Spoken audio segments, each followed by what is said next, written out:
अभी रिपीलमेंट की बात हो रही थी सभापति महोदय, इस सदन की जानकारी के लिए मैं उसमें पढ़ना नहीं चाहता था, लेकिन प्रेमचंद्रन जी आपके जानकारी के लिए, क्योंकि आपने कहा कि सरकार वाहवाही लेती है कि 1500 बिल उसने पास कर दिए, मतलब रिपील कर दिए, खत्म कर दिए अंग्रेजों के समय के। मैं आपको केवल 1874 का, इस सदन की जानकारी के लिए और इस देश की जानकारी के लिए, 1874 में एक बिल अंग्रेज लेकर आए, ड्रामेटिक एक्ट बिल, क्योंकि उनको यह लगता था कि आजादी के आंदोलन जो ये ड्रामा है, जो नाटक है, जो गीत है, ये जो गाया जाता है, सड़क पर उतरकर जो लोग गाते हैं, ये देशद्रोह है। और उन्होंने एक ड्रामेटिक एक्ट बिल बनाया 1874 में, जिसमें यह कहा जाता था कि 10 लोग यदि सड़क पर डांस करते हुए, गाते हुए, नाचते हुए, ड्रामा करते हुए यदि मिलेंगे, उन सबों को जेल हो जाए। उस एक्ट के आधार पर सभापति महोदय, क्या आपको नहीं लगता कि दुल्हा जो है वो बारात के साथ जेल चला जाता? 1876 का एक्ट था, 2024 में हमारे प्रधानमंत्री जी ने बदला। क्या इस देश को यह पता है कि इस तरह के एक्ट हमने बनाए? बांस जो कि प्रत्येक घरों में होता है, वो घास है, उसको हमने वृक्ष बना दिया। पूरा का पूरा नॉर्थ ईस्ट की इकोनॉमी जो है बांस पर चलती थी। यह भी 150 साल से एक्ट था। क्या इसमें गरीब परेशान नहीं हो रहा था? क्या उसको रिपील नहीं कर देना चाहिए था? ये 2 एक्ट मुझे लगता है कि सदन के लिए और ये देश के जानकारी के लिए है कि 1500 एक्ट जो हमने बदले हैं, उसमें से किस किस तरह के घटिया कानून अंग्रेजों के द्वारा बनाए हुए थे और उसको बदलने की आवश्यकता पड़ी। वैसा ही 1876 का एक्ट है। अब आप समझिए कि पूरा, अभी बिजनेस एडवाइजरी कमेटी की मीटिंग थी, आज ही चर्चा चल रही थी कि हम टैरिफ पर बात करना चाहते हैं। यहां कांग्रेस के युवराज आकर बात करेंगे कि उस पोर्ट पर जो है पकड़ा गया, ड्रग्स पकड़ा गया, वो पोर्ट ऐसे हो गया, वो पोर्ट ऐसे हो गया। कभी आपने सोचा कि 26/11 कैसे हो गया? बॉम्बे में इतनी बड़ी दुर्घटना हो गई, कभी उसके बारे में आपने सोचा कि आपके पास क्या अधिकार? ये लेडिंग बिल है क्या आखिर? इस साल से लेके पिछले साल, पिछले 4-5 साल में यदि आप देखेंगे तो इस देश में लगभग 50,000 करोड़ का ड्रग्स जो है पकड़ा गया। ड्रग्स, हेरोइन ड्रग्स, जो हमारे युवाओं को नुकसान पहुंचा रहा है। यदि आप बायलैटरल की बात करेंगे तो हम कहते हैं कि टेलीकॉम मैन्युफैक्चरिंग हमारा बढ़ रहा है और चाइना जो है, चाइना से गुड्स नहीं आना चाहिए। आप कहते हैं सिंगल प्लास्टिक यूज जो है हमको बंद कर देना चाहिए। आप ये कह रहे हैं कि मिनिमम इंपोर्ट प्राइस हमने लगा दिया। स्टील सेक्टर में जो डंपिंग यार्ड हमने यहां बना दिया है, वो यहां नहीं आना चाहिए। एग्री? हम आपके सारे बात से सहमत हैं कि अमेरिका यदि टैरिफ यदि लगाएगा तो हमारा व्यापार जो है दूसरे जगह बढ़ना चाहिए और उसके लिए अपना देश बनाना चाहिए। हमारे यहां मैन्युफैक्चरिंग सेक्टर को बढ़ाना चाहिए। कांग्रेस के जो लीडर ऑफ द अपोजिशन है राहुल गांधी साहब, उन्होंने बहुत कहा कि आपको मैन्युफैक्चरिंग के बारे में कुछ नहीं पता है। एग्रीड, हमको कुछ नहीं पता है भैया, लेकिन कभी ये लेडिंग बिल तो पढ़ लेते कि हमने क्या किया। आज आप समझिए कि आप किसी कंट्री के साथ, जैसे पाकिस्तान के साथ हम अपना व्यापार नहीं करना चाहते। पाकिस्तान को हम दुश्मन देश मानते हैं और पाकिस्तान के साथ हमने व्यापार रोक दिया। चाइना के साथ हम अपना बिजनेस नहीं बढ़ाना चाहते। हमारे सिक्योरिटी का सवाल है, हमारे मैन्युफैक्चरिंग का सवाल है। टेक्सटाइल में हम पूरी दुनिया में आज जिस तरह से बांग्लादेश के हालात हैं और पूरे चाइना के हालात हैं, हम टेक्सटाइल के साथ बढ़ना चाहते हैं। लेकिन यदि बढ़ना चाहते हैं आप, तो यदि शिपिंग संघाई पोर्ट से हुआ और संघाई पोर्ट सिंगापुर चला गया, यदि किसी आदमी ने चाइना से टेक्सटाइल को हमारे यहां के लिए भेजा और उसने कहा कि ये सिंगापुर जाएगा और सिंगापुर से नाम बदलकर वो फिर यदि हिंदुस्तान आ जाएगा, तो हम तो कहेंगे कि इसका जो डेस्टिनेशन पोर्ट है, डेस्टिनेशन पोर्ट है, वो तो सिंगापुर है। उसी तरह से ऑयल के बारे में मान लीजिए कि कई एक देशों के साथ हमने, अभी सीरिया को हमने बैन किया हुआ है, लीबिया को हमने बैन किया हुआ है। हमारे यहां फर्टिलाइजर की बहुत कमी है। फर्टिलाइजर का जो जिससे बनता है फर्टिलाइजर, चाहे नाइट्रेट हो चाहे फॉस्फेट हो, ये यदि आता है तो उसमें कई एक जगह बैन है। तो जो पोर्ट है, कहां से ये कंसाइनी को दिया गया। कहां शिप पर यह लोड हुआ, कितना केजी लोड हुआ, कहां से यह शिप कहां गया, उस शिप से फिर वो भारत में किस तरह से आया, या भारत में जो लोड हुआ। जैसे मैं आपको बताऊं कि ब्लैक मनी की बहुत बात होती है इस देश में। ब्लैक मनी के बारे में 72-73 का जो रिपोर्ट है, और 2012 में इसी सदन में जो ब्लैक मनी पर माननीय प्रणब मुखर्जी साहब ने, तत्कालीन वित्त मंत्री जी ने, जो बाद में राष्ट्रपति हुए, उन्होंने जो व्हाइट पेपर जारी किया, व्हाइट पेपर में उन्होंने कहा कि ब्लैक मनी जनरेट होने का सबसे बड़ा साधन 85% इस देश का ब्लैक मनी केवल और केवल इंपोर्ट और एक्सपोर्ट से हुआ। इंपोर्ट और एक्सपोर्ट का जो बिल है, उसके बारे में कभी सोचा है आपने कि हम यहां से भेज रहे हैं, मान लीजिए कि टेक्सटाइल भेज रहे हैं, और वहां से जो है आर्म्स का हमने ले लिया ऑर्डर कि हम जो है स्टील की फैक्ट्री ला रहे हैं जी, आर्म्स खरीद कर ला रहे हैं जी, या कोई भी चीज ला रहे हैं। इसके बारे में इस देश में 1876 से लेकर आज तक एक बहुत बड़ा वैक्यूम रहा।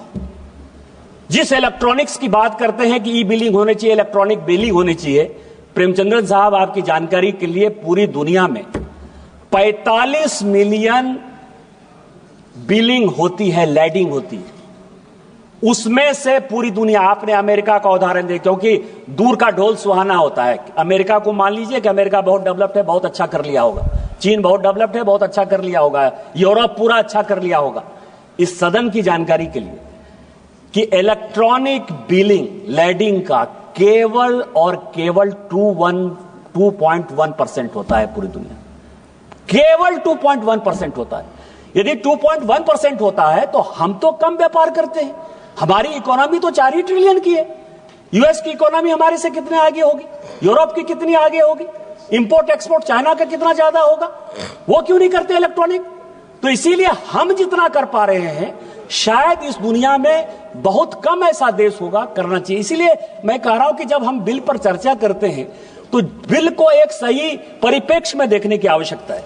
इस बिल के क्या क्या फायदे हैं और क्या क्या नुकसान है, यह समझिए कि सबसे पहले है कि इससे क्या फायदा होगा।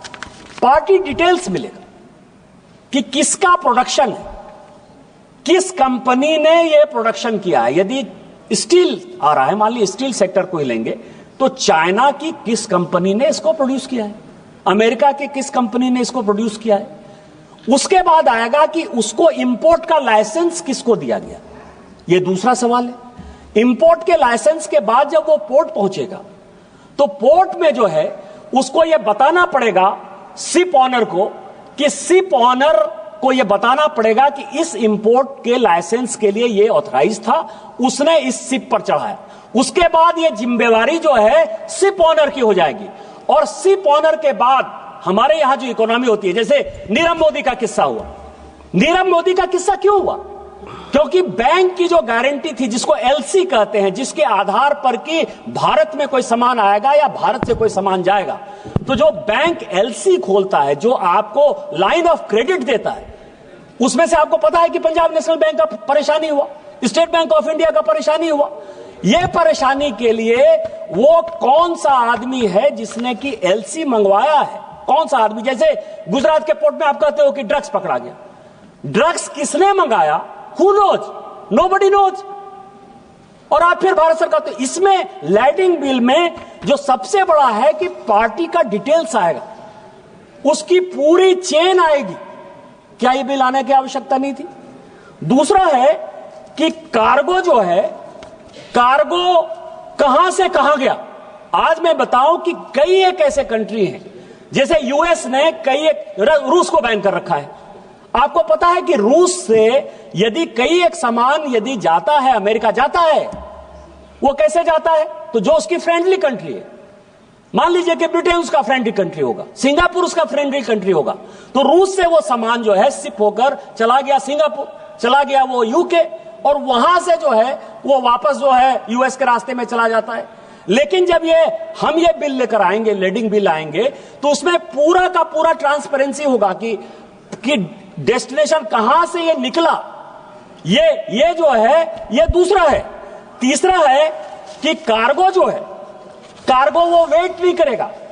एक सीएजी की रिपोर्ट आई कि यूपीए के सरकार के समय कम से कम 50,000 करोड़ रुपया सालाना केवल लॉजिस्टिक और कार्गो वेट में जाता है। आपको पता है कि आज की डेट में कई एक ऐसे पोर्ट होंगे, क्योंकि पोर्ट सेक्टर में कई एक समस्याएं हैं। जैसे कई एक लोगों ने कहा कि राज्यों का सवाल है, राज्यों का इन्फ्रिजमेंट है, राज्यों के पास पोर्ट है। मुझे कभी कभी हंसी आती है और कभी कभी परेशानी होती है कि पता नहीं इस देश में क्या होगा।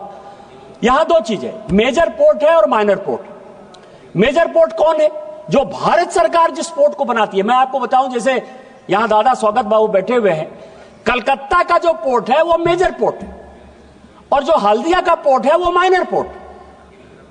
मेजर पोर्ट इसीलिए कि वो भारत सरकार ने बनाया और हल्दिया का पोर्ट यह है कि राज्य सरकार के सहयोग से बना। मेजर और माइनर पोर्ट का यह फर्क है। माइनर पोर्ट मेजर पोर्ट से ज्यादा बिजनेस कर रहा है, व्यापार कर रहा है। कई एक माइनर पोर्ट ऐसे हैं जिनको कि मेजर पोर्ट से उनका कोई कंपटीशन नहीं है, वो माइनर पोर्ट ही पड़ा है। लेकिन डिफिनेशन क्या है? जो केंद्र बनाएगी वो मेजर पोर्ट है, जो राज्य बनाएगी वो माइनर पोर्ट है। और उसका जो लेजिस्लेशन है वो भारत सरकार एक का तय करेगी, एक का राज्य सरकार तय करेगी। जैसे अरविंद सावंत जी मैरी टाइम बोर्ड की बात कर रहे थे। लेकिन जो कस्टम एक्साइज है, जो 5 किलोमीटर के बाद इंटरनेशनल बॉर्डर है, जाने और अनजाने इंटरनेशनल बॉर्डर पर भारत सरकार का ही अधिकार है। भारत सरकार ही उन चीजों को देखेगी। भारत सरकार ही, मान लीजिए कि कई एक ऐसे हैं, पनामा कैनाल से लेकर स्वेज कैनाल तक हमेशा इंटरनेशनल लड़ाई होती रहती है। इंटरनेशनल लड़ाई होती है तो कौन सा कार्गो कहां जा रहा है, कहां आएगा, यह डिटर्मिनेशन कौन करेगा? भारत सरकार जो है उसको सिक्योरिटी कैसे देगी? तो इस आधार पर जो वेटिंग है, कई एक कार्गो जो है कई एक पोर्ट पर हमेशा जो वेट करते रहते हैं, इस एक्ट के बाद, लेडिंग एक्ट के बाद उसमें एक बड़ी ट्रांसपेरेंसी आ जाएगी। मैं केवल 2-4 मिनट में खत्म करूंगा क्योंकि बोलने वाले बहुत लोग नहीं थे, इसीलिए। इसके बाद टर्म्स ऑफ पेमेंट, मैंने जैसे कहा कि एलसी यदि खोलते हैं, कई एक बैंकों के साथ जो है कि सामान यहां आ जाता है और सामान लेने को तैयार होते हैं, या क्वालिटी जो है उसकी इतनी खराब होती है, जैसे हम ही यहां से भेजते हैं तो मान लीजिए यूएस किसी चीज को रोक देता है, सिंगापुर किसी चीज को रोक देता है, यूरोप किसी चीज को रोक देता है कि हम उस तरह का नहीं कर सकते हैं। तो जो टर्म्स ऑफ पेमेंट है वो पहले से निर्धारित होगा, वो सीपर पर, कंसाइनी पर जो है इस लेडिंग एक्ट के बाद, क्योंकि ये बिल जो है वो इंटरनेशनल एक्ट 1878 का जो हमने साइन किया है उसके आधार पर यह बना है, तो वो तय हो जाएगा। उसके बाद जो मैंने सबसे बड़ा इंपॉर्टेंट जो इसमें डेवलपमेंट है कि जो बिलिंग